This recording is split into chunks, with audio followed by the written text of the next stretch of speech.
Alrighty, folks, we are on. I think we're on. I'm going to ask everybody to just give us a quick little comment if you can hear us and if you can see us, because it's important. So my name is Angel Soriano, and aka DogMan, of course. Welcome to this segment of Ask the DogMan. Today we have a surprise, but I'll tell you about it here in a moment.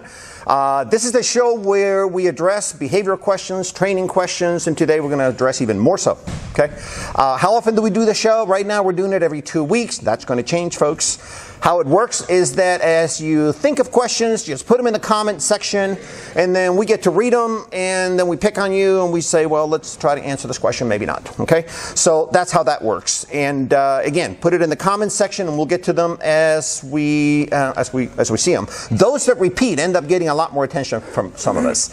So let's move on to today's show. By the way, do us a favor, everybody, and hit your share button and make sure that your friends get to see this too, because the show is very, very loaded today. We got a lot of cool stuff. There's one simple rule, similar as what I've said in the past, and that is keep it clean. This is a family show. So without much ado, I want to introduce a good friend. I was getting nervous that you were going to forget about me sitting over here. Well, I usually do. I usually talk the entire 30 minutes. I just happen to catch a glimpse. This is a new thing for you. This is a new thing. So, please, if you're hearing this, everything's fine, give us a little comment. Let us know that, hey, I'm hearing you and you can see us, because when we're live, we just never know how things are working. We are at Cook, Feed, and Outdoor today, and primarily because we want to talk to Steve about some nutritional items, nutrition in general as it relates to canine. This guy's got so many different attributes. He's a new friend to me. I've known you for what, 2 years maybe? Yep. Incredible though. This guy is loaded as far as his knowledge, and we're going to make sure. Yeah, what's that? A lot of Google. A lot of Google. Yes, this guy's a Google expert. Anyway, don't let him fool you. He's a sharp dude, and we're going to go ahead and test him out today. So, what I'd like to do is get us started and basically say I like to talk about nutrition in general, but like I said, it's a live show. People will tell us what it is they want to talk about. I'm waiting on some questions. So, they'll come up eventually. Actually, I'm going to start the show. I'm going to ask you the very first question. I am a selfish pig. Okay, so here's the first question. Okay. I grew up around dogs. German Shepherds, interesting enough. My family just had German Shepherds my entire life, ever since I was a puppy. But what's interesting is that they would feed them whatever we had that day. Right. So if we had chicken and rice, then the dogs had chicken and rice. The next day we had pork and something else, pork and beans, then the dogs would have pork and beans. So I thought that was the natural thing to do. And that still goes on with a lot of people. So there's table scraps that people feed. And then there's also the deal of the day, right? People go into a store like this one here, right? Into your feed store, and they'll say, hey, what's the deal of the month? And you give it to them, and that's what they do. So I want to ask the question, and you cover it in whatever details you can, but what does that do to a dog's diet, right? What's so important about, the nutrition of a dog and not doing what my parents did? So talking about table scraps first, it's just like, can I feed my kid what I eat? Well, the first question is, well, what are you eating? You know what I mean? So table scraps can mean a lot of things. If you're eating McDonald's, a lot, and that's what your dog gets, hey. Or in this hypothetical scenario. Got it. So that's the first thing is, if you're eating chicken and rice every night, that might not be as big of a deal as if, you're feeding them whatever. So that would be the first thing. So that matters. And how that also matters is with the table scraps is, it's just like a kid. If they know that you're about to give them a piece of cake, they're not going to eat what's on the table. You know what I mean? So that can ruin your dog as far as, on a behavioral standpoint, that can ruin them on eating their own food if they know that, well, if I just wait, I can smell dinner's getting prepared. If I just wait for about an hour, I'll get that instead, if I beg big enough. So, and which you see that in behavior, I'm sure, all the time, that, that can be an issue. So that, to address that, as far as that can ruin your dog from a behavioral standpoint. And then everything else just depends on what it is, which I'm sure we'll talk about that in more detail later.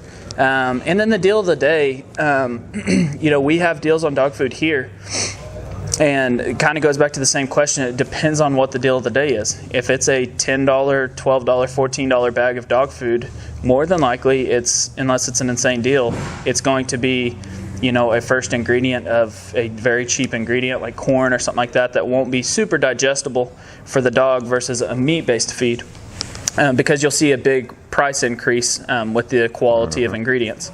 And so, not to say that the more expensive the dog food is, the better it is for the dog. Because there's, especially when you get into the middle, there's, you can get a $20 bag of dog food or a $40 and they're pretty close to the same, depending on how good they are at marketing. So, that can be kind of a difference. But, I dare to say that the majority of the dog food, which probably your fans here aren't going to be, getting the deal of the day at Family Dollar or something like that, but probably most of those are not going to be super digestible ingredients, which we can talk about, how to look at those ingredients on the bag. Yeah, we are. Yeah, I like to learn more about it because I've always thought I knew how to read a label, and it turns out that I don't. Right. But to that effect. I don't know if we have any questions yet, James, but okay, good. Let's keep talking, though. Okay. To that effect, and you mentioned the dollars and all that, $20 versus $40. So you're answering a question that says you don't have to spend $40 and $60 for a bag of food to end up with a good quality bag of food as far as nutrients are concerned. The business side of my personality is screaming at me because it's like, don't say it. But, I want all of our customers to, spend as much money with us as possible. But, I don't think that some of the highest priced feeds are necessarily the best. As far as, now there is a lot of, like I talked about, different ingredients and some of the more expensive ones. But I think that you can get by with a lot of the midline dog foods and be super, everyone has their own circumstances. There's people that get glucosamine and certain low starch diet. I mean, there's all kinds of things. But I think you can really get by with some of the midline dog foods. Good. So I forgot to mention earlier, we actually ended up with a live audience today again, which is kind of cool. We actually, isn't this great? we advertised it. We said, hey, if you want to show up. So make noise, audience. That's kind of funny. I like it. Do you feel important? I feel like a They celebrity. showed up just because of you. I feel like a celebrity. Yeah. So, more. How do you read a label? I mean, let's get that right there and teach us, at least with that one, how to read that darn label. You got me on a leash here. I know. No one told you. Didn't tell your audience that you got me on a leash. It's a leash. So I can't run off. Well, with your ADD, you'll probably just walk away. So I want to make sure you stay here. So, reading a label, which anyone can do this on, grabbing their bag of dog food, but there's a big difference on the ingredient at the very beginning and the ingredient at the very end. So they're written or they're printed in an order? They're written in order per the government of the most used in the bag to the least used in the bag as a percentage. And so if the product is 20% this, 30% this, they have to start with that, go down, so forth. So you'll see a lot of your vitamins and minerals. Some of your, a lot of times your probiotics and prebiotics are going to be towards the end because it's, as a percentage, doesn't take that much of that. So this one starts with salmon. Your first ingredient is going to be something that's very important. Your first ingredient is going to be the most used in the bag. So your first 3-4 ingredients is something that you really need to look at. Okay. And a lot of people don't understand why there's a big debate on grains in dog food, not grains in dog food. But the reason why grains were actually started being put in dog food a few years back was because grains actually have protein and fat and fiber in them. Obviously, we know from cattle feed and horse feed and things like that. So you can put corn or wheat in a bag of dog food and make the tag say 20% protein. And so by doing that, grains are usually cheaper than meat. Sure. And so you can make a $10 bag of dog food and have a grain in there and it be cheaper. And still be able to say you have 20% protein. Yeah. And so that's why that, because some people are like, well, if it's not digestible or if it's not good for dogs, then why do they put it in, Right. So that's something that, a lot of people don't know the history of why grains started getting in there to begin with, but it was a price battle to the bottom. And now that we've reached, $6 bags of dog food, now it's, what's actually good for the dog. Right. Good. So hopefully you're not bored yet. I am. Okay. I am. Did you notice we're matching, by the way? Yeah. Well, we called each other up in the morning and said, "What are you wearing?" That was cool. So anybody in the audience, if you have any questions, just raise your hand. We'll pick on you. There is, John. John is online, and he says allergies are a problem even with dogs, but I don't see the rest of it, James. So allergies in dogs. Let's talk about that until we can read the rest of it, because I don't think it's just... So there's two different kinds. There's obviously, like humans, there's allergies in the environment, and then there's food allergies, which can be a question of which one it is, which you can do just like humans, allergy tests. Yep. So dog food allergies have been a debate. You can have that. Some people switch to different kinds of food, so different flavors: lamb, chicken, beef. There's a lot of fish, dog food. So there's a lot of different flavors that people switch to. Actually, the one that I got was the fish one. It's a very unique flavor. So people will switch to a different flavor, and sometimes that cures it if it's a food allergy. So you're alluding to kind of like a hunt.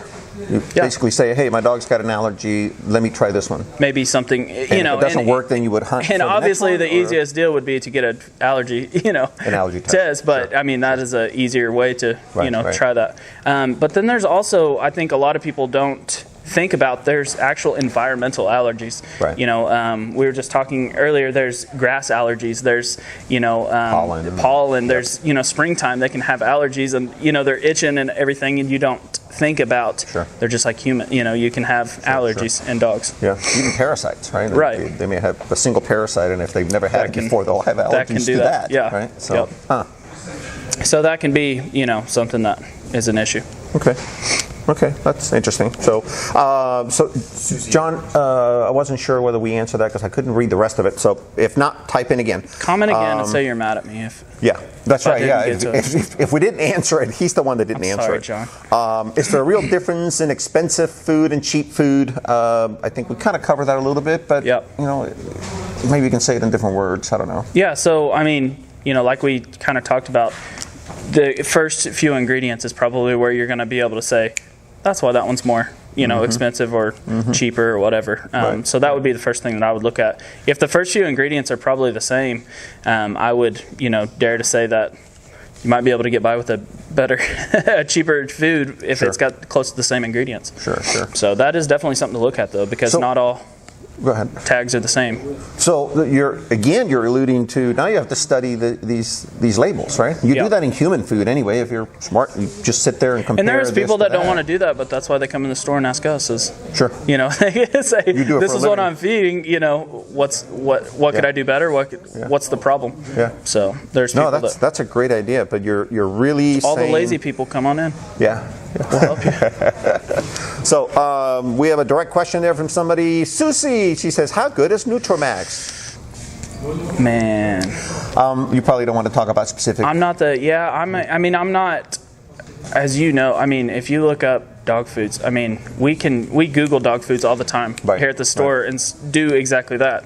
Go down through, and look at a tag. So it really comes down again to that. It comes down to the tag. Because anybody can, and we were just talking earlier. There's every brand is going to have different levels in there. They're going to have a basic line. They're going to have specialty lines with glucosamine. They're going to have really high end lines with special needs, grain free, stuff like that. So every dog food, a certain brand is not necessarily, just because it's a certain brand doesn't mean that's, that it's golden. That's what the feed is, there's a lot of variables within the brands too. So Susie, I'm hearing, read the label, compare them, talk to your local feed. Dog Food Advisor too. Honestly, this sounds funny, but Dog Food Advisor is where I get a lot of, they break down each label of dog food. So you can actually type in Nutramax and see exactly what, it'll say, this is the first ingredient. This is why it's good for dogs. This is why it's bad for dogs. Right. So it'll break down each label. Okay. Hopefully that answered that. Ruth, she says, thoughts on supplements? That's a good question, actually. If you're feeding really good quality food and you think it's good quality food and you spent the time looking at that label and you think you're there, do we still need supplements? So that's a really good question. We get that a lot. A lot of times, if you're buying a high quality food, it's not needed. The most common types of supplements that we see is joint supplements is probably the most common, and then weight gaining supplements. And both of those, the weight gaining supplement, I'll address that first, is probably the most unnecessary if you're buying a high quality food, because like I was talking about, different brands, I mean, talking about Victor, they have like a high energy mix or, you know, a maintenance mix. So if you want to add calories to it, do the high energy. If that's still not enough, which I would imagine if you're feeding enough, it's probably going to be enough, you can add a fat supplement. Joint supplements are probably the most popular though, and that just depends on your situation. There's some prescription type joint supplements that, you know, might be needed for your dog. So I wouldn't say that's a waste of money, but to a certain point, some people overdo it on the supplements. And I mean, sometimes it's, if a little is good, then a lot is even better. But that's my belief. You know, you can put so much in a supplement, and a lot of those are water soluble vitamins. So they just, if they don't utilize them, then it's gone. It's gone. So on your carpet, hopefully not. And that's what you help with. That's right. That's right. Then I can help with that. So again, you're alluding, or are you alluding to maybe an aging dog if you're talking about? Yeah, joint supplement is typically, right? I mean, just like humans, their joints are getting used over time. Hey. The typical human ages over time, unlike you. Yep, thank you. And good. You know, when you get older, your joints start wearing out, and so a lot of older dogs have joint supplements. There is senior dog foods that have, you know, glucosamine and chondroitin and stuff like that in them that can help with that, but you know, it depends on how much your dog needs. Sure. Good question, Ruth. Let's see, what do we have? Yeah. Melissa's got a question. Melissa has a question. Let's hear it. Oh, it's up there. Look at you. Is it possible to pass the flu type A to our furry friends? That's a good question. I don't know the answer to that. What do you? I don't know the answer to that. We're going to have a vet. We have a vet. We have, yes, right. In the audience. No? Okay, so somebody in the audience, thank you. This is so cool. We can answer anything. We can crowdsource. Yeah. Next question will be on the stock market. I think we have somebody that can help us there too. We'll vote. Yes. So, to your question, Melissa, is it possible to pass the flu type A to our furry friends? I'm hearing from veterinary friends here in the audience that no, it is not. So you're safe. If something happens, then that's okay. Now, there is obviously the canine flu that's been going around through 40-something states, and who knows? I mean, there's people claim that it's in Oklahoma. Some other people claim that it's not, and I'm not going to argue it because I don't have evidence myself. But it's a pretty nasty canine flu, so pay attention to that. So, good question. What else do you have, sir? No? Okay. Live. So, live. Okay. Oh, we have a live question. Yes. I have a question. So, what do you feel about feeding raw meat diets to non-working dogs? All right, let's repeat the question in case people did not hear it, and that is, how do you feel about feeding a raw diet to a non-working animal? So we talked about it a little bit more on the table scraps. You know, it kind of depends on, first off, what it is. You know, obviously there's some meats that are more higher in fat, that are higher in saturated fat. You know, there's different things like that, higher in protein. So that's going to be a difference to begin with, what kind it is. But for, you know, you talked about non-working dogs and working dogs. I would dare to say probably that a non-working dog, it would not be necessarily, they wouldn't need too much protein. Protein is going to be, if it's not utilized at that time, it is passed through, you know, in the urine. So, you know, you talk about how much they would need if it's a non-working dog. I think you might be, that's the reason why most people feed a raw protein diet is because, or a raw meat diet is for the protein. So if they're not a working dog, I would think that you'd be getting more than enough protein and thus not wasting your money, but wasting your money if they're peeing it out. So that would be something that I would definitely look at. For a working dog, the dog food that you're feeding might not be enough protein. So that maybe that could be a reason why you do it. But I think the biggest, you know, we see convenience in America is probably the most common deal, and that would be something that would be very, you know, convenience and of feeding a raw protein, raw meat diet is very inconvenient for most people. I mean, you know, having to go to buy it in bulk at Sam's or wherever you go, it would be pretty tough to do that. So that's the reason for the kibble. So that's what I would say to that. Thank you. You're welcome. We have another question from the audience. What about things like, so whenever I go hunting, I do my own butchering. What about baking like deer bones, animal bones for your dog? So question is relative to like real meat from a hunting experience, right? And cooking up those bones and feeding that to the animal. So there's a lot of different studies over that. I actually did a study on bones because I was trying to sell more of them and, talk about why people actually feed bones. Very self-serving, I have to say. Dadgummit, I'm selfish too. That's something that is known, from, you have to look at what dogs act like in the wild, I guess, to get a lot of these questions. And bones are something that are actually really good for their teeth and things like that. And there's been a lot of studies that shown when you cook bones, it takes some of the it changes the nutrients in the bones. And so I've seen a lot of studies that said that those are really good for dogs, just raw type of bones. Okay. Cool. Those are great questions. Oh, we have another question. Son of a gun. Yes, ma'am. Why do dogs eat other dogs' poop? Whew.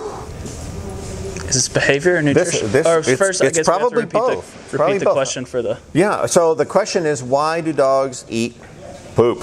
She said other dogs poop, but I've seen them eat their own and others, and if it's poop, some dogs will do it. So let me tackle the behavioral side of it first, and then there's probably a nutritional side too in the mix there. But it has been my understanding over the years that some of it is nutritional in that the dog may not be getting the right nutrition, and therefore they're hunting, they're looking for more nutrition. Their own bodies are calling them to look for something, and sometimes they find it in this feces that is laying around, right? And they'll go after it. For that same reason, sometimes some of them will eat grass and they'll eat plant in the backyard. And I'm not talking about that excessive digging and tearing things up. I'm talking about specifically going after a plant or specifically going after, a pile of feces and eating it. So one of the main reasons, in my opinion, has been, some nutritional issue going on with a dog. Now, the other one that is also very behaviorally based is an animal that, for whatever reason, has gotten to the point where they believe that they're in trouble, and as a result of it, they're hiding the evidence. And that normally starts as a puppy. So they may be doing it outside, but the bottom line is that it starts as a puppy. Right. So in the house, they're running around, they poop, the parents get upset. It's like, gosh, darn it. Kick the dog. Okay, hopefully not. But, they get upset with the dog. The dog has a negative experience, and that's because they weren't keeping an eye on them. Anyway, long story short, this dog now is hiding the evidence. Right. So they teach themselves inside the house to, hey, if I poop, I'm eating it. Yeah. And then later on in life, they'll be doing it still outside. They'll poop and they'll go hide their evidence. Be in trouble, right? It makes cleaning really nice, but no, just kidding. Don't allow them to do that. They get really sick. So if you can train your dog to eat their poop. don't. And Sounds great. Angel will sell you a session for that. Yeah. So anyway, that's a great question. So, Annie, that was a good question. So thank you. Let's see what else we have going on. So back to digestion and what's important in a dog. Okay, I don't want to leave that topic alone. I know it's loaded. There's so much to be said about it. So, talk more about. Is it important to be consistent with a diet? Is it okay to stretch them around every other day? I have my own beliefs, but I'm not going to cloud the expert. Okay, you're the guy that's got the education in this, and you're the guy that's Googling. I'm not. So, how important is it to not switch them around in a diet, or is it important? Is this just a myth? So I actually did my senior research project over this because it's such a heated debate. I mean, it's almost like religion and politics. People get, you cannot change your dog's dog food. If you do, it has to be over 6 months. If you, and then some people, I've actually heard that, you should change it every time you come, buy a bag of food. So I mean, I don't have an opinion as far as that's concerned because I've seen both. I've seen, my sister has a dog that when she changes its food, it causes a mess. It's, a big deal. The dog is sick. I mean, so I've seen that side of it, which you would see that's bad for dogs, Right. And then I've also seen, my dad had a dog that he would feed him whatever, whichever, dog food we had extra of or whatever, stuff like that. And the dog was, lived for years and years. And, so, in a actual environment, I've seen both sides of it. In research, it shows both sides that dogs in the wild have, they go and eat a dead deer. They go and eat a dead raccoon. You look at coyotes or anything like that. Right. They're eating whatever's next. Right. And so you have to think like, well, in the wild, dogs were, they eat different stuff almost every day. Sure. And so, I can kind of see both sides of that argument that, I've seen both sides. So hate to be too, on both sides of the argument, but so you're you're right on the fence on don't that. have an opinion on. Yeah. I mean, yeah. Well, and I've heard the same thing. I've heard the argument and the counter argument back and forth, and I've been, one to preach religiously to, hey, don't change the diet. But I'm basing it on my own experience. I've had German Shepherds most of my life, and they have such sensitive tummies. The minute you switch them, you have a price to pay, and they have a price to pay, right? And there is, I mean, scientifically speaking, some of the defense on you need to switch the diet is that, if you feed the same blah, blah, blah, lamb and rice dog food for an extended period of time, they can become not resistant, but they can have this certain, vitamin, a certain mineral, and they're lacking, something else because you're feeding them the same exact thing. Sure. So, again, I can see both sides of that argument. Yeah. Good answer. Susie has a behavior. Yeah, Susie says, I'm caring for my son's 10-month-old German Shepherd while he's deployed. God bless him. She has begun pacing in the yard. What could be happening? Oh, gosh, Susie, so much. Did you change his food recently? Did you change the food? That's very good. Boy, you got that plug right in there, don't you? If you have, come see us.